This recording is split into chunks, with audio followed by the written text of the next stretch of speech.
तो हेलो दोस्तों, I know आप सब एक्साइटेड हो ये थंबनेल देख के 20% रिटर्न फ्रॉम ETF।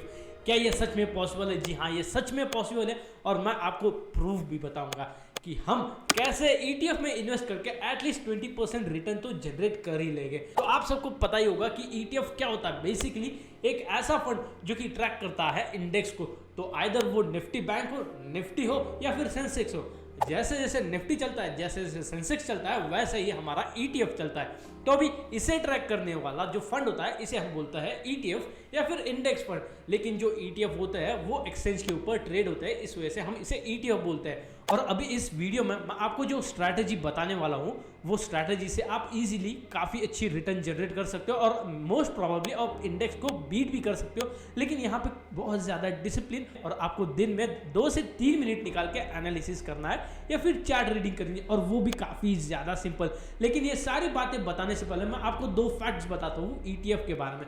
तो ETF में पैसा इन्वेस्ट करने से आपका पैसा इक्विटी मार्केट में सबसे सेफेस्ट टूल के अंदर चले जाता है। तो अगर समझो आप किसी कॉन्सेंट्रेट पोर्टफोलियो के अंदर पैसा इन्वेस्ट करते हो और वो कंपनी कभी डूब जाती है तो आपका सारा पैसा भी डूब जाएगा। लेकिन अगर समझो आप इंडेक्स में इन्वेस्ट करते हो, आप निफ्टी 50 में इन्वेस्ट करते हो, तो वहां पे कोई कंपनी अगर अच्छे से परफॉर्म नहीं करती है तो वो वहां से चली जाएगी और आपका जो निफ्टी 50 का इंडेक्स होगा उसमें अलग कंपनी आ जाएगी और आपकी निफ्टी हमेशा स्टेबल रहेगी, हमेशा टॉप 50 कंपनीज उसके अंदर रहेगी।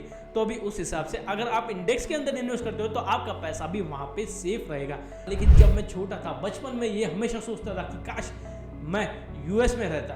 लेकिन आज जब मुझे ये पता चल रहा है कि इंडिया काफ़ी ज़्यादा स्टेबल है और इनके फाइनेंस काफ़ी ज़्यादा बढ़ने वाले हैं, और अगर समझो आज आप इन्वेस्ट नहीं करते हो और आप अगर आने वाले 10 सालों में करोड़पति नहीं बनते हो तो वो सोनली आपकी रिस्पॉन्सिबिलिटी होगी। हमने अक्सर ऐसा सुना है कि अरे मेरे पापा के पास या फिर मेरे ग्रैंडफादर के पास इतना पैसा था, लेकिन अगर समझो उन्होंने स्टॉक मार्केट में थोड़ा सा पैसा इन्वेस्ट कर दिया होता तो आज हम करोड़पति बन जाते। आज वैसा ही मौका आपके पास है और आप ये पैसा यूटिलाइज करके, ये अपॉर्चुनिटी यूटिलाइज करके ETF में इन्वेस्ट कर सकते हो। और अभी यहाँ पे दूसरी इंपॉर्टेंट बात, काफी ज्यादा इन्वेस्टर जो कि बड़े बड़े इन्वेस्टर है वो भी अपना पैसा, अपना वेल्थ सिक्योर करने के लिए ETF इंडेक्स फंड के अंदर इन्वेस्ट करते हैं, जिससे इनको मालूम है कि इनका पैसा सेफ रहने वाला है। और साथ ही साथ ये किसी म्यूचुअल फंड में पैसा नहीं डालते जस्ट बिकॉज वहां पे एक्सपेंस ज्यादा होता है और कभी भी लो कॉस्ट ETF के साथ जाते हैं। अगर आपने टोनी रॉबिन्सन की अनशिकेबल बुक पढ़ी तो उसके अंदर भी आपको लो कॉस्ट इंडेक्स फंड के बारे में काफी ज्यादा बातें बोली हैं। तो वहां से मुझे ETF का कंसेप्ट समझ में आ चुका था।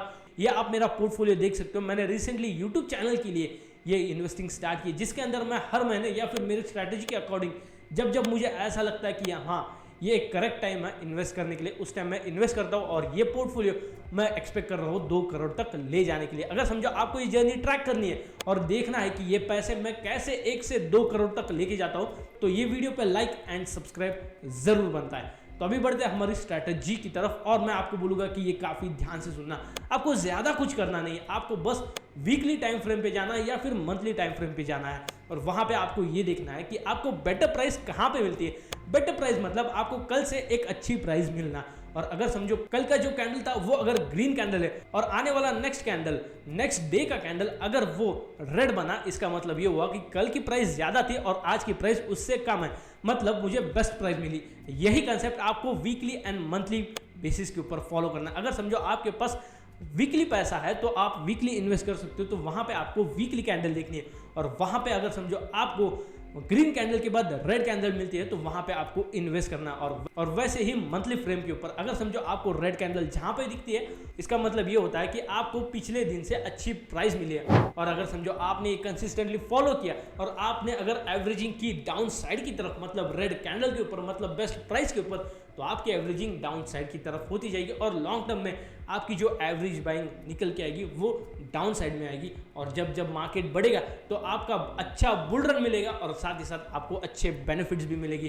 तो अगर समझो आपको ये रीचेक करना है तो यही स्ट्रैटेजी पुष्कर ठाकुर ने बताई थी, पावर ऑफ स्टॉक्स ने बताई थी और साथ ही साथ कई ऐसे यूट्यूबर है और कई ऐसे बुक्स है जहां पे ये स्ट्रैटेजी लोग यूज करता है ETF इन्वेस्टिंग के लिए। और हाँ, एक और डिस्क्लेमर, ये स्ट्रैटेजी आपको कभी भी स्टॉक्स के अंदर यूज नहीं करनी है। स्टॉक्स के अंदर आप कभी भी डाउन साइड के अंदर एवरेजिंग मत करो जब तक आपको ये श्योर शॉट नहीं पता होता कि ये स्टॉक अच्छा परफॉर्म करने वाला है, और वहां पे आपको काफी ज्यादा टेक्निकल नॉलेज चाहिए। लेकिन इंडेक्स में हमें ये श्योरिटी है कि इंडिया का फ्यूचर ब्राइट है और आने वाले टाइम में इंडिया अच्छा परफॉर्म करने वाली, इस वजह से हम यहाँ पे एवरेजिंग करते हैं। तो आई होप आपको ये वीडियो हेल्पफुल लगा हो और साथ ही साथ आपको ये वीडियो पसंद आया हो। अगर समझो आपको ऐसा और भी वीडियो चाहिए तो आपको पता है क्या करना है, लाइक कीजिए, फॉलो कीजिए और साथ ही साथ सब्सक्राइब कीजिए और अपने दोस्तों के साथ शेयर कीजिए। So thank you for watching, मिलते हैं नेक्स्ट वीडियो में।